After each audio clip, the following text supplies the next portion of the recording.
गुरुदेव और माँ गायत्री के चरणों में कोटि कोटि नमन करते हुए, गुरुदेव को साक्षी मानते हुए, गुरुदेव द्वारा बताए गए उपवास की विधि को हम जानते हैं। गायत्री महाविज्ञान के तृतीय भाग में गुरुदेव ने उपवास के बारे में बहुत लंबी विस्तृत जानकारी दी है। तो आज हम जानते हैं कि हम उपवास करके अपने अन्नमय कोश को कैसे स्वस्थ रख सकते हैं। जिसके शरीर में मलों का भार संचित हो रहा हो, उस रोगी की चिकित्सा आरंभ करने से पहले चतुर चिकित्सक प्रथम तो उसे जुलाब देते हैं ताकि उसका पेट साफ हो जाए और औषधि अपना काम कर सके। यदि पेट में जमा हुए जो अनावश्यक तत्व हैं, यदि उनकी सफाई ठीक से ना की जाए तो औषधि भी उस मल के ढेर से मिलकर प्रभावहीन हो जाएगी। अन्नमय कोश की अनेक सूक्ष्म विकृतियों का परिमार्जन करने में उपवास वही काम करता है जो चिकित्सा से पूर्व जुलाब लेने से होता है। मोटे रूप से उपवास के लाभों से सभी परिचित हैं। पेट में रुका हुआ अपच पच जाता है। विश्राम करने से पाचन अंग नव चेतना के साथ दूना काम करते हैं। आमाशय में भरे हुए अपक्व अन्न जो विष उत्पन्न करते हैं वह नहीं बनता। आहार की बचत से आर्थिक लाभ होता है। ये सभी उपवास के लाभ ऐसे हैं जो हर किसी को मालूम है। डॉक्टरों का यह भी निष्कर्ष प्रसिद्ध है कि स्वल्पाहारी दीर्घजीवी होते हैं जो बहुत खाते हैं, पेट को ठूस ठूस कर भरते हैं, कभी पेट को चैन नहीं लेने देते हैं, एक दिन भी जो उसे छुट्टी नहीं देते हैं। अपनी जीवन संपत्ति को वो जल्द ही समाप्त कर लेते हैं और स्थिर आयु की अपेक्षा बहुत जल्दी उन्हें दुनिया से बिस्तर बांधना पड़ता है। आज के राष्ट्रीय अन्न संकट में तो उपवास देशभक्ति भी है। यदि लोग सप्ताह में एक दिन भी उपवास करते हैं तो विदेशों से करोड़ों रुपए का अन्न ना मंगाना पड़े और अन्न सस्ता होने से के साथ साथ अन्य सभी चीज़ें भी सस्ती हो जाएं। गीता के एक श्लोक में बताया गया है कि उपवास से विषय विकारों की निवृत्ति होती है। मन का विषय विकारों से रहित होना एक बहुत बड़ा मानसिक लाभ है। इसे ध्यान में रखते हुए भारतीय धर्म में प्रत्येक शुभ कार्य के साथ उपवास को जोड़ दिया गया। कन्यादान के दिन माता पिता उपवास रखते हैं। यज्ञोपवीत, व्रतबंध, समावर्त, वेदारंभ आदि संस्कारों के दिन ब्रह्मचारी को उपवास रहना पड़ता है। अनुष्ठान के दिन यजमान तथा आचार्य उपवास रखते हैं। नवदुर्गाओं की 9 दिन कितने ही स्त्री पुरुष पूर्ण या आंशिक उपवास रखते हैं। ब्राह्मण भोजन करने से पूर्व उस दिन घर वाले भोजन नहीं करते। स्त्रियां अपने पति तथा सास ससुर आदि पूज्यों को भोजन कराए बिना भोजन नहीं करती। ये आंशिक उपवास भी चित्त शुद्धि की दृष्टि से बड़ा उपयोगी होता है। स्वास्थ्य की दृष्टि से उपवास का असाधारण महत्व है। रोगियों के लिए तो इसे जीवन मूरी भी कह सकते हैं। चिकित्सा शास्त्र का रोगियों को एक दैवी उपदेश है कि बीमारी को भूखा मारो। भूखे रहने से बीमारी मर जाती है और रोगी बच जाता है। संक्रामक, कष्टसाध्य एवं खतरनाक रोगों में लंघन ही एकमात्र चिकित्सा है। मोतीझरा, निमोनिया, विषुचिका, प्लेग, सन्निपात, टाइफाइड जैसे रोगों में कोई भी चिकित्सक उपवास कराए बिना रोग को अच्छा नहीं कर सकता। प्राकृतिक चिकित्सा विज्ञान में तो समस्त रोगों में पूर्ण या आंशिक उपवास को ही प्रधान उपचार माना गया है। इस तथ्य को हमारे ऋषियों ने भली प्रकार समझा तथा उनने हर महीने कई उपवासों का धार्मिक महत्व स्थापित कर दिया। अन्नमय कोश की शुद्धि के लिए उपवास की विशेष आवश्यकता है। शरीर में कई जाति की उपत्तिकाएं देखी जाती हैं जिन्हें शरीर शास्त्री नाड़ी गुच्छक कहते हैं। देखा गया है कि कई स्थानों पर ज्ञान तंतुओं जैसी बहुत पतली नाड़ियां आपस में लिपटी होती हैं। ये गुच्छक कई बार रस्सी की तरह आपस में लिपटे और बटे हुए होते हैं। कई जगह ये गुच्छक गांठ की तरह ठोस गोली जैसे बन जाते हैं। यानी जब हमारी नस नाड़ियां एक दूसरे से उलझ जाती हैं, एक दूसरे से चिपक जाती हैं, तो वो एक गुच्छक का रूप ले लेती हैं या गांठ या ठोस गोली के जैसी हो जाती हैं। उन्हें हम उपत्तिकाएं या गुच्छक कह सकते हैं। कई बार ये समानांतर लहराते हुए सर्प की भांति भी चलती हैं और अंत में इनके सिरे आपस में जुड़ जाते हैं। कई जगह इनमें से बरगद वृक्ष की तरह शाखाएं प्रशाखाएं निकल जाती हैं और इस प्रकार के कई गुच्छक परस्पर संबद्ध होकर एक परिधि बना लेते हैं। इनके रंग, आकार एवं अनुच्छेद में काफ़ी अंतर होता है, यानी हर गुच्छक का अपना एक अलग रंग, अलग आकार हो सकता है। यदि गहरा अनुसंधान किया जाए तो उनके तापमान, अणु पराक्रम एवं प्रतिभा पुंज में काफ़ी अंतर पाया जाता है। वैज्ञानिक इन नाड़ी गुच्छकों के कार्य का बहुत विशेष परिचय अभी तक प्राप्त नहीं कर सके हैं, पर योगी लोग जानते हैं कि ये उपत्तिकाएं शरीर में अन्नमय कोश की बंधन ग्रंथियां हैं। मृत्यु होते ही सब बंधन खुल जाते हैं और फिर एक भी गुच्छक दृष्टिगोचर नहीं होता। ये उपत्तिकाएं अन्नमय कोश के गुण दोषों के प्रतीक हैं। इंधिका जाति की उपत्तिकाएं चंचलता, अस्थिरता, उद्विग्नता की प्रतीक हैं।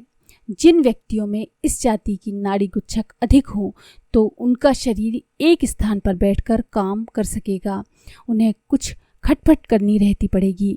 दीपिका जाति की उपत्तिकाएं जोश, क्रोध, शारीरिक ऊष्मा, अधिक पाचन, गर्मी, खुश्की आदि उत्पन्न करेंगी। ऐसे गुच्छकों की अधिकता वाले लोग चर्म रोग, फोड़ा फुंसी, नक्सीर फूटना, पीला पेशाब, आंखों में जलन आदि रोगों के शिकार होते रहेंगे। मोचिकाओं की अधिकता वाले व्यक्ति के शरीर में पसीना, लार, कफ, पेशाब आदि मलों का निष्कासन अधिक होगा। पतले दस्त अक्सर हो जाते हैं और जुकाम की शिकायत इन लोगों को होती रहती है।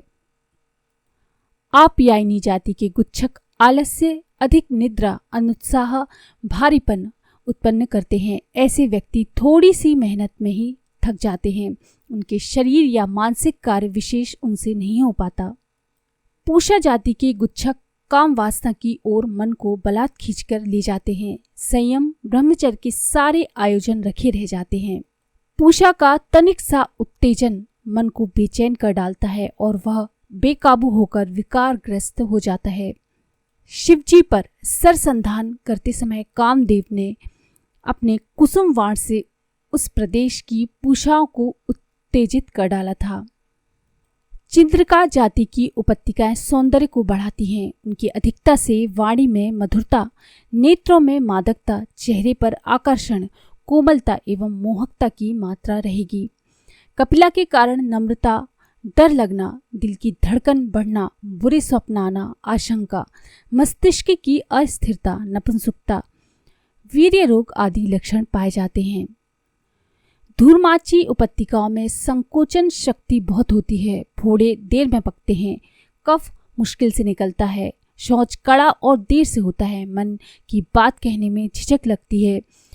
ऊष्माओं की अधिकता से मनुष्य हाँफता रहता है। जाड़े में भी गर्मी लगती है। क्रोध आते देर नहीं लगती। जल्दबाजी बहुत होती है। रक्त की कमी से श्वास प्रश्वास में तीव्रता रहती है। आमाया वर्ड के गुच्छक दृढ़ता, मजबूती, कठोरता, गंभीरता, हठधर्मी के प्रतीक होते हैं। इस प्रकार के शरीरों पर वाह उपचारों का कुछ असर नहीं होता। कोई दवा काम नहीं करती। वे स्वेच्छापूर्वक रोगी या रोग मुक्त होते हैं। उन्हें कोई कुपथ्य रोगी नहीं कर पाता, परंतु जब गिरते हैं तो संयम नियम का पालन भी कुछ काम नहीं आता। चिकित्सक लोगों के उपचार अनेक बार असफल होते रहते हैं। कारण है कि उपत्तिकाओं के अस्तित्व के कारण शरीर की सूक्ष्म स्थिति कुछ ऐसी हो जाती है कि चिकित्सा कुछ विशेष काम नहीं करती। उद्गीत उपत्तिकाओं की अभिवृद्धि से संतान होना बंद हो जाता है। ये जिस पुरुष या स्त्री में अधिक होंगी वह पूर्ण स्वस्थ होते भी संतान उत्पादन में अयोग्य हो जाएगा। स्त्री पुरुष में से असिता की अधिकता जिसमें होगी वही अपने संतान उत्पन्न करने में विशेष सफल होगा। असिता से संपन्न नारी को कन्याएं और पुरुष को पुत्र उत्पन्न करने में सफलता मिलती है। जोड़े में से जो अधिक असिता होगा, जिसके पास असिता नाम की उपत्तिकाएं होंगी, उसको उसी की शक्ति जीतेगी। युक्त हिंसा जाति के गुच्छक जो रहते हैं वो क्रूरता, दुष्टता, परपीड़न की प्रेरणा देते हैं। ऐसे व्यक्तियों को चोरी, जुआ, व्यभिचार, ठगी आदि करने में बड़ा रस आता है। आवश्यक धन संपत्ति के होते भी उन्हें अनुचित मार्ग अपनाने को मन उनका करता है। कोई विशेष कारण ना होते हुए भी दूसरों के प्रति ईर्ष्या, द्वेष और आक्रमण का आचरण करते हैं। ऐसे लोग मांसाहार, मदपान, शिकार खेलना, मारपीट करना या लड़ाई झगड़े में दौर प्रपंच बनना बहुत उनको पसंद आता है। हिंसा उपत्तिकाओं की अधिकता वाला शरीर सदा ऐसे काम करने में रस लेगा जो अशांति उत्पन्न करते हों। ऐसे लोग अपना सिर फोड़ लेने, आत्महत्या करने, अपने बच्चों को बेतरह पीटने जैसे कुकृत्य करते देखे जाते हैं। इन पंक्तियों में कुछ थोड़ी सी उपत्तिकाओं का वर्णन किया गया है। इनकी 96 जातियां जानी जा सकती हैं। संभव है इससे भी अधिक होती हों। ये ग्रंथियां ऐसी हैं जो शारीरिक स्थिति को इच्छा के अनुसार रखने में बाधक होती हैं। मनुष्य चाहता है कि मैं अपने शरीर को ऐसा बनाऊं। वह उसके लिए कुछ उपाय भी करता है, पर कई बार वे उपाय सफल नहीं होते। कारण ये है कि ये उपत्तिकाएं भीतर ही भीतर शरीर में ऐसा विलक्षण क्रिया एवं प्रेरणा उत्पन्न करती हैं जो वह प्रयत्नों को सफल होने नहीं देती और मनुष्य अपने को बार बार असफल एवं असहाय अनुभव करता है। अन्नमय कोश को शरीर से बांधने वाली ये उपत्तिकाएं शारीरिक एवं मानसिक अकर्मों से उलझकर विकृत होती हैं, सत्कर्मों से सुव्यवस्थित रहती हैं। बुरा आचरण ये खाई खोदता है और शरीर को उस खाई में गिरकर रोग शोक आदि की पीड़ा सहनी पड़ती है। इन उलझनों को सुलझाने के लिए आहार विहार का संयम एवं सात्विक रहना, सात्विक दिनचर्या, ठीक रह प्रकृति के आदेशों पर चलना, ठीक तरीके से रहना आवश्यक है। साथ ही कुछ ऐसे ही विशेष यौगिक उपाय भी हैं जो उन आंतरिक विकारों पर काबू पा सकते हैं जिनको कि वे केवल बाहोपचार से सुधारना कठिन है। उपवास का उपत्तिकाओं के संशोधन, परिमार्जन और संतुलन से बड़ा संबंध है। योग साधना में उपवास का एक सुविस्तृत विज्ञान है। अमुक अवसर पर, अमुक मास में, अमुक मुहूर्त में अमुक प्रकार के उपवास करने का अमुक फल होता है। ऐसे आदेश शास्त्रों में जगह जगह पर मिलते हैं। ऋतुओं के अनुसार शरीर की 6 अग्नियां न्यूनाधिक होती रहती हैं। ऊष्मा, बहुवृक्ष, वादी, रोहिता, आपता, व्याप्ति, ये 6 शरीरगत अग्नियां ग्रीष्म से लेकर वसंत तक 6 ऋतुओं में क्रियाशील रहती हैं। इनमें से प्रत्येक के गुण भिन्न भिन्न हैं। उत्तरायण दक्षिणायन की गोलार्ध स्थिति का हमारे शरीर पर विशेष प्रभाव पड़ता है। चंद्रमा की घटती बढ़ती जो कलाएं हैं उनसे भी हमको प्रभाव पड़ता है और सूर्य की अंश किरणों का मार्ग जो होता है उससे भी हमारे शरीर पर प्रभाव पड़ता है। इन चारों बातों का शरीरगत ऋतु अग्नियों के साथ संबंध होने से क्या परिणाम होता है इसका ध्यान रखते हुए ऋषियों ने ऐसे पुण्य एवं निश्चित किए गए हैं पर्व जिनमें अमुक विधि उपवास किया जाए तो उसका अमुक परिणाम हो सकता है। जैसे कार्तिक कृष्ण चौथ, जिसे कि हम करवा चौथ कहते हैं, उस दिन का उपवास दंपत्ति प्रेम को बढ़ाने वाला होता है क्योंकि उस दिन की गोलार्ध स्थिति, चंद्र की कलाएं, नक्षत्र का प्रभाव एवं सूर्य मार्ग का सम्मिश्रित परिणाम शरीरगत अग्नि के साथ समन्वित होकर शरीर एवं मन की स्थिति को ऐसा उपयुक्त बना देता है जो दंपत्ति सुख को सुदृढ़ एवं चिर स्थायी बनाने में बड़ा सहायक होता है। इस प्रकार अन्य अनेकों व्रत उपवास हैं जो अनेक इच्छाओं और आवश्यकताओं को पूरा करने में तथा बहुत से अनिष्टों को टालने में उपयोगी सिद्ध होते हैं। उपवासों के 5 भेद होते हैं। पहला होता है पाचक, दूसरा शोधक, तीसरा शामक, चौथा आनक और 5वां पावक। पहला है पाचक। उपवास वे हैं जो पेट के अपच, अजीर्ण, कोष्ठबद्धता को पचाते हैं। शोधक वे हैं जो रोगों को भूखा मार डालने के लिए किए जाते हैं, इसे लंघन भी कहते हैं। शामक वे होते हैं जो कुविचारों, मानसिक विचारों, दुष्प्रवृत्तियों एवं विकृत उपत्तिकाओं का शमन करते हैं। आनक वे हैं जो किसी विशेष प्रयोजन के लिए देवी शक्ति को अपनी ओर आकर्षित करने के लिए किए जाते हैं। पावक वे हैं जो पापों के प्रायश्चित के लिए, आत्मिक पवित्रता के लिए किए जाते हैं। किसी व्यक्ति की शारीरिक और मानसिक स्थिति के अनुरूप कौन सा उपवास उपयुक्त होगा और उसके क्या क्या नियम होने चाहिए, इसका निर्णय करने के लिए सूक्ष्म विवेचना की आवश्यकता है। साधक का अन्नमय कोश किस स्थिति में है, उसकी उपत्तिकाएं विकृत हो रही हैं, किस उत्तेजित संस्थान को शांत करना है एवं किस मर्म पर स्थूल सतेज करने की आवश्यकता है, ये देखकर निर्णय किया जाना चाहिए कि कौन सा व्यक्ति किस प्रकार का उपवास और कब करे।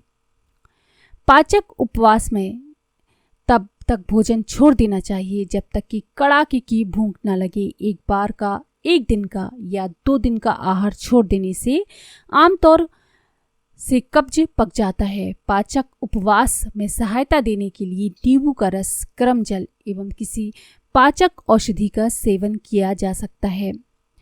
शोधक उपवासों के साथ विश्राम आवश्यक है। ये लगातार तब तक चलते हैं जब तक कि रोगी खतरनाक स्थिति को पार न कर ले।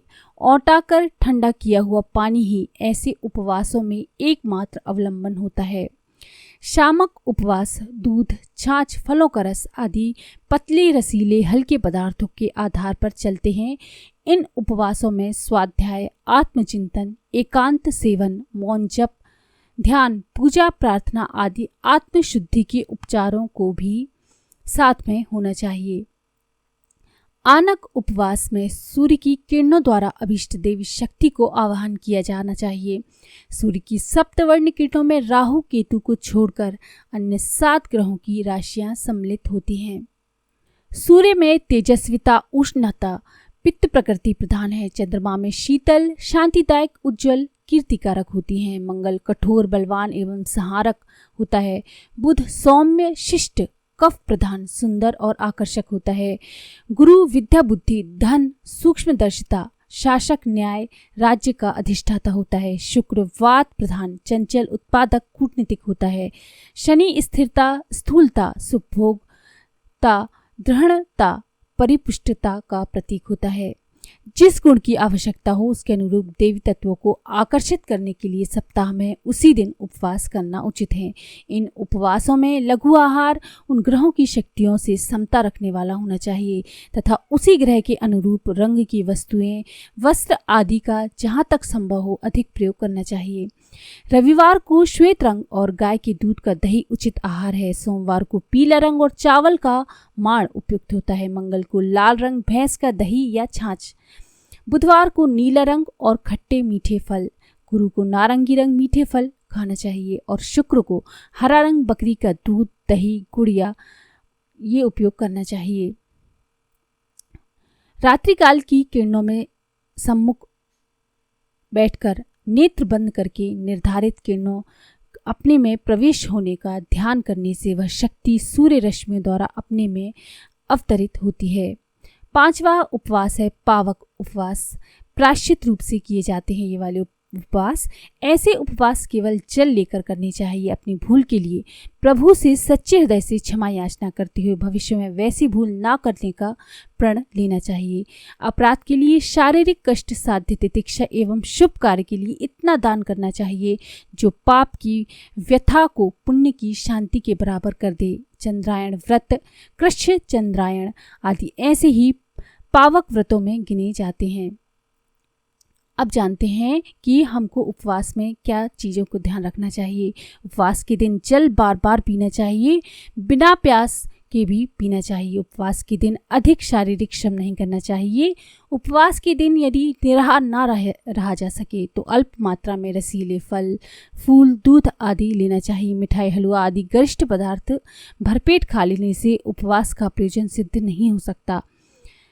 उपवास तोड़ने के बाद हल्का, शीघ्र पचने वाला आहार स्वल्प मात्रा में लेना चाहिए। उपवास समाप्त होते ही अधिक मात्रा में भोजन कर लेना हानिकारक होता है। उपवास के दिन अधिकांश समय आत्मचिंतन, स्वाध्याय या उपासना में लगाना चाहिए। उपत्तिकाओं के शोधन, परिमार्जन और उपयोगीकरण के लिए उपवास किसी विज्ञ एवं पथ प्रदर्शक की सलाह से करने चाहिए, पर साधारण उपवास तो प्रत्येक गायत्री उपासक के अनुकूल होता है।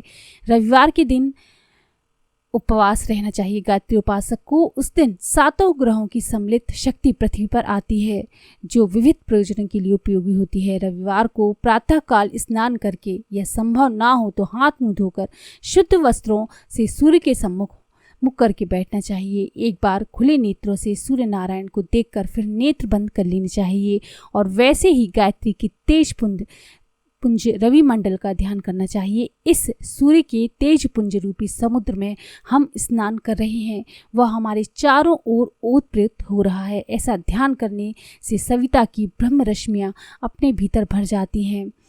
बाहर से चेहरे पर धूप का पड़ना और भीतर से ध्यानाकर्षण द्वारा उसकी सूक्ष्म रश्मियों को खींचना पत्रिकाओं को सुविकसित करने में बड़ा सहायक होता है। ये साधना 15 से 30 मिनट तक की जा सकती है। उस दिन श्वेत वर्ण की वस्तुओं का अधिक प्रयोग करना चाहिए, वस्त्र भी सफ़ेद ही हो।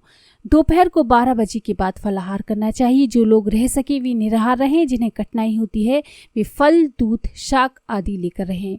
बालक, वृद्ध, गर्भिणी, रोगी या कमजोर व्यक्ति चावल, दलिया आदि दोपहर को और दूध रात को ले सकते हैं। नमक एवं शक्कर, इन 2 स्वाद उत्पन्न करने वाली वस्तुओं को